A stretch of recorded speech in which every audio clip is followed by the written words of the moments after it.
Hey guys, welcome back to my YouTube channel unique classes. आप सभी का स्वागत है आप सभी के यूट्यूब चैनल यूनिक क्लासेस में। तो आज मैं आप सभी के लिए जो सरकारी बजट और अर्थव्यवस्था यानी कि इकोनॉमिक्स का जो चैप्टर है आपका सरकारी बजट और अर्थव्यवस्था ये लेकर आई हूँ आप सभी के लिए।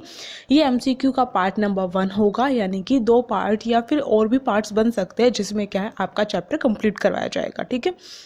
और यहाँ पर एक बात और बता दी जाए कि आपका सैम्पल पेपर है उसके पार्ट्स भी हमने अपलोड कर दिए हैं, तो उसे भी देख सकते हो आप। इसके साथ साथ आपका जो मनी और बैंकिंग वाला चैप्टर है, मुद्रा और जो आपका मुद्रा वाला जो चैप्टर है वो भी हमने क्या है, मुद्रा और बैंकिंग व्यवस्था वाला चैप्टर वो हमने पहले ही कंप्लीट करवा दिया। 3 पार्ट्स में कंप्लीट हुआ है। वो नहीं मिल रही है वीडियो तो डिस्क्रिप्शन बॉक्स को चेक करो या फिर मुझे कमेंट करके बताओ कि कौन सी वीडियो नहीं मिल रही है। मैं फटाफट आपको कमेंट देखते ही आपको शेयर कर दूंगी। ठीक है।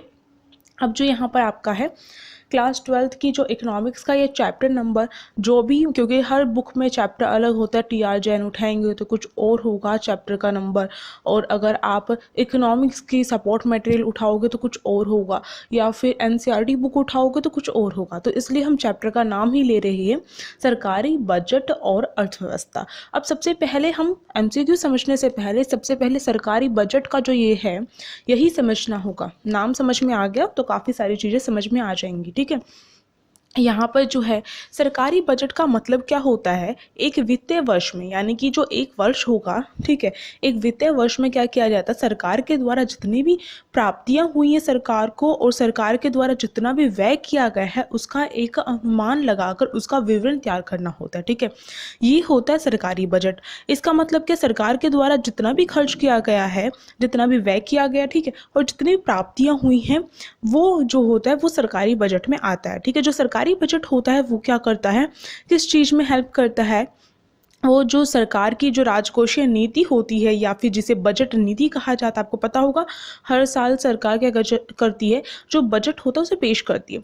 तो जो सरकारी नीति यानी कि राजकोषीय नीति हो गया या फिर बजट नीति हो गई, दोनों बात एक ही है, उसको पेश करने के लिए ये जो सरकारी बजट है ये क्या करता है, ये मदद करता है। इसके साथ साथ इसके कुछ और उद्देश्य भी हैं। तो जैसे कि आपका जीडीपी में वृद्धि करना, ठीक है, ये उद्देश्य हो गया इसका, यानी कि सरकारी बजट के द्वारा सरकार ये देख लेती है कि सरकार के द्वारा इस वर्ष में क्या हुआ है, कितनी प्राप्तियां हुई हैं और सरकार ने कितना व्यय किया है। उसके अकॉर्डिंग सरकार तय करती है कि हमें जीडीपी में वृद्धि करनी है। ठीक है। इसके साथ साथ जो संसाधन हैं उनका पुनः आवंटन करना है, ठीक है, दोबारा से बांटना है। ठीक है। इसके साथ साथ जो आय और संपत्ति है उनका पुनः वितरण करना है, दोबारा से उन्हें बांटना है, और रोजगार के जो अवसर है वो प्रदान करने हैं लोगों को। इसके साथ साथ जो आर्थिक स्थिरता है, आर्थिक स्थिरता का मतलब क्या होता है, आर्थिक स्थिरता का मतलब होता है कि जो भी अगर देश में अगर जो मुद्रास्फीति है, यानी कि इसे स्फीतिक भी कहा जाता है, आपको ध्यान रखना है, मुद्रास्फीति यानी कि महंगाई हो गई, और साथ ही साथ जो अवस्थिति है यानी कि जब महंगाई नहीं होती अवस्थिति बोला जाता है उसे। ठीक है। अवस्थिफिक, ठीक है, अवस्थिफिक। तो ये जो है इनके बीच में संतुलन बनाए रखने का कार्य जो है सरकार के द्वारा किया जाता है, और वह कैसे करती है, सरकारी बजट के द्वारा तय करती है कि ये मेरा उद्देश्य रहेगा कि देश में क्या हो, आर्थिक स्थिरता हो। अब बजट कैसे रोल निभाएगा, अगर मान लीजिए महंगाई हो जा रही है तो उस टाइम पे जो बजट है उसके द्वारा सरकार ये देख लेगी कि मैंने इतना ज़्यादा व्यय किया है, इतना ज़्यादा खर्च किया है, मुझे इतनी प्राप्तियां हुई, अब इसके अकॉर्डिंग मुझे क्या करना है, मुद्रास्फीति ज़्यादा हो गई, महंगाई ज़्यादा हो गई है, तो मुझे क्या करना पड़ेगा, अपना जो व्यय है यानी कि सरकार का जो व्यय है, सरकार जो खर्च करती है उसे क्या करेगी, कम कर देगी, और जो राजस्व है उसे बढ़ा देगी। राजस्व का मतलब टैक्स, एक तरीके से कर हो गया। ठीक है। उसे बढ़ा देगी। तो इसकी वजह से क्या होगा, जो मुद्रास्फीति है वो क्या होगी, ठीक आ जाएगी, यानी कि जहाँ पर जिस भी उस पर आना होगा उसी में, मतलब कि जो अवस्थिति और स्फीतिक जो है उसके बीच में संतुलन कायम हो जाएगा वहाँ पर हमारा। ठीक है। अब मान लेते हैं कि अवस्थितिक हो गया, यानी कि महंगाई कम हो गई और कम होकर भी बहुत ज़्यादा डाउन चला गया है, मनी का फ्लो बहुत ज़्यादा डाउन हो गया है। तो उस स्थिति में सरकार क्या करेगी, अपना जो व्यय है वो बढ़ा देगी और जो राजस्व है वो क्या कर देगी, कम कर देगी। ठीक है, सिंपल सी बात है। अब यहाँ पर हमने चैप्टर का थोड़ा बहुत समझ लिया है अपना।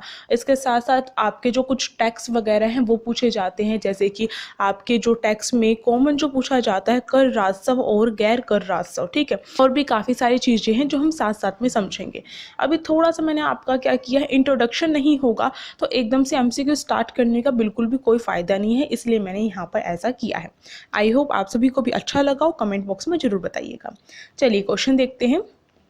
क्वेश्चन हम सभी के सामने यहाँ पर फर्स्ट ये रहा, सभी को क्या करना है, आंसर देते हुए चलना है कमेंट बॉक्स में। आपका ये काम है यहाँ पर, क्योंकि आप कुछ बोल तो रहे नहीं हो, तो आप पार्टिसिपेट करने के लिए साथ साथ में आंसर देते हुए तो चल ही सकते हो। तो यहाँ पर देखिए, निम्नलिखित में से कौन से सरकारी बजट का उद्देश्य है। तो सरकारी बजट का उद्देश्य, जैसे कि मैंने स्टार्टिंग में ही आपको बताया था कि सरकारी बजट होता क्या है और उसका उद्देश्य क्या होता है। तो फर्स्ट ऑप्शन कह रखा है यहाँ पर आय और धन का वितरण, दूसरा है आर्थिक स्थिरता, तीसरा है यहाँ पर जीडीपी कर लीजिएगा ऐसे ठीक करके, ठीक है, जीडीपी विकास, और चौथा है उपरोक्त सभी। तो देखते हैं, अगर हम सरकारी बजट का उद्देश्य, तो आय और धन का वितरण, जैसे कि मैंने कहा था आय का पुनर्वितरण, तो आय और धन का वितरण करना सरकारी बजट का उद्देश्य, बिल्कुल ठीक बात है यहाँ पर। अब आगे देखिए, आर्थिक स्थिरता, जैसे मैंने एक्सप्लेन किया था कि महंगाई जो होती है और बिल्कुल मनी का फ्लो बिल्कुल ही कम हो जाता है, यानी कि अस्थितिफ और जो स्थितिक होता है उनके बीच में संतुलन कायम करना, आर्थिक स्थिरता ये उद्देश्य रहता है इसका सरकारी बजट का। जीडीपी विकास करना, यानी कि जीडीपी में वृद्धि करना, ये भी इसका उद्देश्य रहता है। तो इसके अकॉर्डिंग हमारा उपरोक्त सभी वाला आंसर ठीक हो जाएगा। नेक्स्ट क्वेश्चन देखते हैं। तो हमें क्या करना है, समझ समझ के करना है, समझ लोगे तो ठीक हो जाएगा। नेक्स्ट क्वेश्चन आप सभी के सामने है, और क्या करना है, आप सभी को शेयर करना अपने दोस्तों के पास। शेयर करोगी तो क्या होगा, मैं जल्द से जल्द, और बहुत सारी चीज़ें हैं मेरे लिए बनाने के लिए, इकोनॉमिक्स में बहुत सारे क्वेश्चंस हैं मेरे पास। तो अगर व्यूज़ ही ठीक से नहीं आएंगे, यानी कि मैं आप सभी के लिए बना रही हूँ और आप सभी ही नहीं देखेंगे, तो क्या फ़ायदा है ना। अब देखिए अगला क्वेश्चन है, निम्नलिखित में से कौन एक गैर प्राप्तियाँ हैं। तो जो गैर कर प्राप्तियां हैं, वो पहला ऑप्शन यहाँ पर है उपहार कर, दूसरा है बिक्री कर, तीसरा है दान, और चौथा है उत्पाद शुल्क, यानी कि उत्पाद पर लगाया गया शुल्क, यानी कि बिक्री कर एक तरीके से। तो यहाँ पर देखिए, आपका ऑप्शन सी वाला ठीक हो जाएगा, दान, क्योंकि जैसे मैंने कहा था दान हो गया, फीस हो गया, ये सारे के सारे आपका यहाँ पर उत्पाद शुल्क बिक्री कर नहीं होगा, ठीक है, आपको ध्यान रखना है। तो यहाँ पर जो है उपहार कर, बिक्री कर और उत्पाद शुल्क, ये तीनों के तीनों आपके कर राजस्व में आते हैं, आपको ध्यान रखना है। और जो दान और फीस वगैरह हो गया, इसके साथ साथ और भी काफ़ी सारी चीज़ें हैं, जैसे कि जुर्माना हो गया, शुल्क हो गया, सरकारी उद्यम होंगे, उनसे प्राप्त कोई भी आय वगैरह होगी, वो सारी सारी आपके गैर कर प्राप्तियां में आती है, ठीक है। ये हो गया हमारा सी वाला ऑप्शन ठीक। नेक्स्ट क्वेश्चन है, प्रगतिशील कर एक ऐसा कर है जो, तो जो प्रगतिशील कर कर प्राप्तियां होती है वो कई प्रकार की होती है, जैसे कि प्रगतिशील और प्रतिगामी कर, ठीक है। अब यहाँ पर हमसे जो प्रगतिशील कर है उसके बारे में पूछा हुआ है। तो पहले ऑप्शन रीड करने से पहले मैं आपको प्रगतिशील कर के बारे में थोड़ा सा बता देती हूँ। जो प्रगतिशील कर होता है वो क्या होता है, जब हमारी आय बढ़ती है तो उसके साथ साथ क्या होता है, कर की दर भी बढ़ा दी जाती है, यानी कि जो टैक्स का रेट होता है वो बढ़ा दिया जाता है, ठीक है। जैसे जैसे आय बढ़ती है, इनकम बढ़ती है, तो वैसे वैसे कर भी बढ़ा दिया जाता है।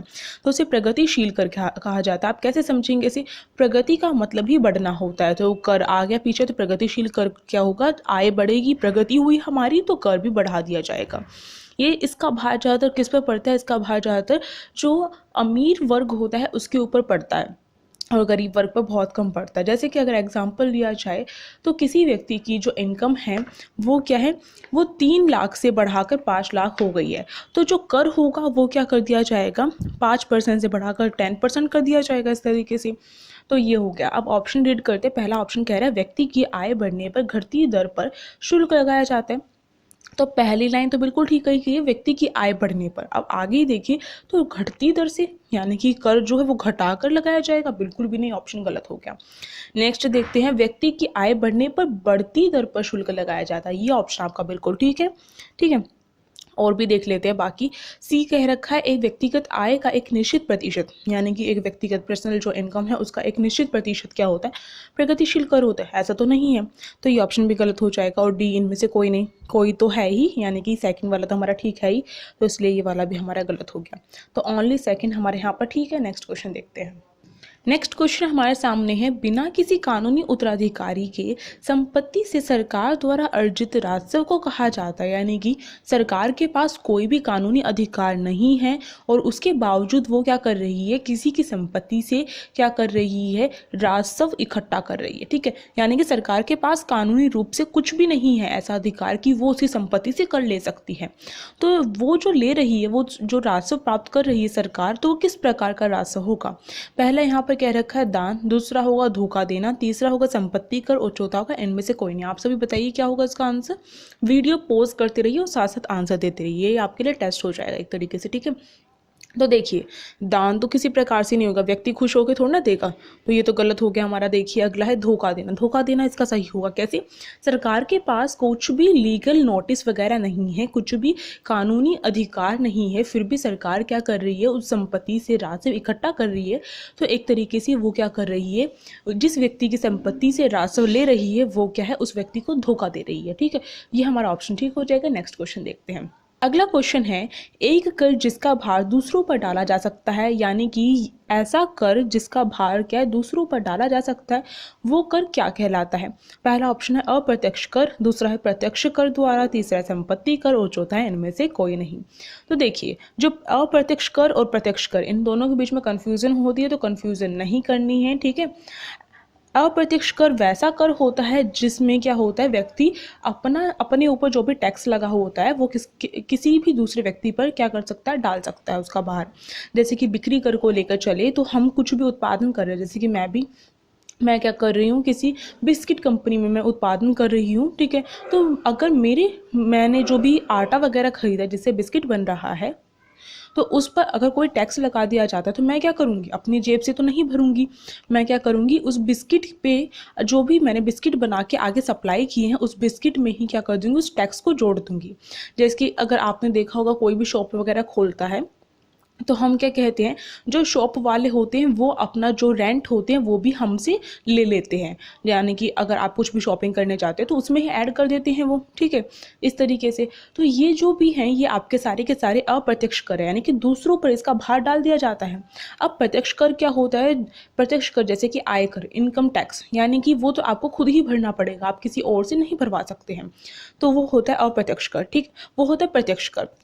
ठीक है, यहाँ पर ये बात होगी बिल्कुल साफ हमारी। तो अब यहाँ पर दूसरों पर भार पड़ जाता है, वो कर कौन सा होता है, वो होता है अप्रत्यक्ष कर। तो फर्स्ट ऑप्शन ठीक हो गया। नेक्स्ट क्वेश्चन पे चलते हैं। अगला क्वेश्चन हम सभी के सामने है, निम्नलिखित में से कौन सा एक अप्रत्यक्ष कर है। तो इस चैप्टर में से बेसिकली कुछ ही चीज़ें होती हैं जो आपसे पूछी जाएंगी। तो बहुत इजी चैप्टर है, पर इजी समझ के आप इसे स्किप नहीं कर सकते हो। ठीक है, बहुत इजी है, इसका मतलब क्या है, आपको थोड़ा सा दिमाग लगाना पड़ेगा, थोड़ा सा सोचना पड़ेगा और आपका सोल्व हो जाएगा। ठीक है, अब देखिए यहाँ पर इसके साथ साथ मैं आप सभी को बता दूँ, इंडियन इकोनॉमी का चैप्टर्स जो हैं वो मैंने बहुत अच्छे से एक्सप्लेन करके हैंड रिटन नोट से आप सभी को पढ़ाया है। अगर प्लेलिस्ट नहीं मिल रही है तो मैं कमेंट बॉक्स में डाल दूंगी, कमेंट में जाकर मैं पिन कर दूंगी उस कमेंट को, वहाँ पर जाकर आप देख सकते हो। ठीक है, अब देखिए पहला ऑप्शन है संपत्ति कर, दूसरा है उत्पाद शुल्क, तीसरा है आयकर और चौथा है इनमें से कोई नहीं। तो उत्पाद शुल्क यानी कि जो उत्पाद कर है, और ये जो होता है आपका अप्रत्यक्ष कर के अंतर्गत आता है। आपको ध्यान रखना, संपत्ति कर हो गया या फिर आयकर हो गया। संपत्ति कर यानी कि आपकी किसी भी संपत्ति पर, किसी प्रॉपर्टी पर कोई भी टैक्स लगाया जा रहा है तो आप खुद ही भरोगे, किसी और पर तो नहीं डालोगे। तो अप्रत्यक्ष कर क्या होता है, जिस पे मतलब कि जो भार होता है वो किसी और पर डाल दिया जाता है। तो उत्पाद शुल्क हो गया। ठीक है, बिक्री कर की तरह उत्पाद शुल्क भी होता है, प्रोडक्शन में अगर कुछ भी कर लगा दिया गया तो आप आगे जो आप सप्लाई करोगे उसमें ऐड करके तो भेजोगे। ठीक है, आयकर भी आपका क्या है, प्रत्यक्ष कर में आता है, तो इसलिए अप्रत्यक्ष कर का उदाहरण यहाँ पर उत्पाद शुल्क ही दिया गया। तो बी ऑप्शन हमारा ठीक हो गया। नेक्स्ट क्वेश्चन देखते हैं। नेक्स्ट क्वेश्चन है, निम्नलिखित में से कौन सा प्रत्यक्ष कर है। तो प्रत्यक्ष कर पूछ लिया गया है, यानी कि प्रत्यक्ष एक तरीके से क्या होता है, बिल्कुल डायरेक्ट। ठीक है, इसे डायरेक्ट टैक्स भी कहा जाता है। तो इसमें क्या है, डायरेक्ट हमारे ऊपर कर लगता है। आपको ये ध्यान रखना, हम किसी और पर, हम अगर बिक्री कर में क्या करते हैं, हम किसी और पर वस्तु पर कर लगा के आगे भेज देते हैं। मतलब हमारे ऊपर कुछ भी कर लगा है हमारी वस्तु पर, तो हम क्या करते हैं, उसी में इंक्लूड कर देते हैं उस टैक्स को, अपनी जेब से नहीं भरते और आगे सप्लाई कर देते हैं। तो वो इनडायरेक्ट भरा जाता है। यानी कि अगर कोई भी लास्ट में कोई भी विक्रेता उस बिस्किट को खरीदता है, जैसे कि अगर आप खरीद के खाते हो उस बिस्किट को, तो आप उसका टैक्स पे कर रहे हो इनडायरेक्ट। ठीक है, तो ऐसे ध्यान रखना है आपको। प्रत्यक्ष कर यानी कि डायरेक्ट कर, डायरेक्ट कौन सा कर भरा जाएगा? अब ऑप्शन देखिए, पहला आयकर, दूसरा उत्पाद शुल्क, तीसरा है बिक्री कर और चौथा है कस्टम ड्यूटी। तो जो आयकर यानी कि इनकम टैक्स होता है वही क्या है, प्रत्यक्ष रूप से भरा जाता है, तो इसलिए हमारा ये हो जाएगा फर्स्ट ऑप्शन। ठीक, नेक्स्ट क्वेश्चन पे चलते हैं। नेक्स्ट क्वेश्चन हम सभी के सामने है, उत्पादन के विभिन्न चरणों में जोड़े गए मूल्य पर लगाया जाने वाला कर कहलाता है। तो जो उत्पादन के जो अलग अलग चरण होते हैं उनमें अगर कुछ भी जो मूल्य है यानी कुछ भी जो रकम वगैरह है वो जोड़ी जा रही है तो वो जो कर होता है वो क्या कहलाता है? पहले यहाँ पर है कॉर्पोरेट लाभ कर, दूसरा है प्रत्यक्ष व्यक्तिगत कर, तीसरा है मूल्य वृद्धित कर और चौथा है इनमें से कोई नहीं। तो आपका ऑप्शन सी वाला ठीक होगा, मूल्य वृद्धित कर, यानी कि मूल्य वृद्धि कर भी इसे कहा जाएगा। जब आप क्या करेंगे, राष्ट्रीय आय पढ़ेंगे, नेशनल इनकम पढ़ेंगे, नेक्स्ट जो आपका सेमेस्टर आएगा यानी कि जो टर्म 2 आएगा उसमें पढ़ेंगे, आप निकालेंगे भी, तो उसमें राष्ट्रीय आय निकालने के 3 फॉर्मूले होते हैं। एक तो मूल्य वृद्धि जिसे उत्पादन की अवस्था कहा जाता है, दूसरा आय का वितरण से संबंधित होता है और तीसरा जो होता है व्यय के द्वारा निकाला जाता है, एक तरीके से व्यय विधि कहा जाता है उसे। ठीक है, तो मूल्य वृद्धित कर क्या होता है? जो उत्पादन के अलग अलग चरणों में जो भी मूल्य जोड़ा गया है वस्तु में, उस पर जो मतलब वो जो मूल्य जोड़ा गया वो एक तरीके से कर निकालने के लिए जोड़ा गया, तो मूल्य वृद्धित कर कहा जाएगा। ठीक, आपको ध्यान रखना है। नेक्स्ट क्वेश्चन देखते हैं। नेक्स्ट क्वेश्चन है, उपहार कर एक कागजी कर है, यानी कि जो गिफ्ट टैक्स है वो क्या है, एक पेपर कर है। ठीक है, तो यहाँ पर क्यों ऐसा कहा गया है? पहला ऑप्शन है यह एक अप्रत्यक्ष कर है, दूसरा है यह एक प्रत्यक्ष कर है, तीसरा है इसके पास महत्वपूर्ण राजस्व क्षेत्र नहीं है और चौथा है बी और सी दोनों। तो देखिए, इसका जो थर्ड वाला ऑप्शन होगा वो ठीक होगा क्योंकि इसके पास कोई भी राजस्व क्षेत्र नहीं है। राजस्व क्षेत्र तो नहीं है ना इसके पास, यानी कि जो उपहार कर है यानी कि उपहार पर लगाया गया जो कर होता है उसके पास कुछ भी जो है राजस्व क्षेत्र नहीं होता है, इसलिए क्या है यह एक कागजी कर होता है। नेक्स्ट क्वेश्चन देखते हैं।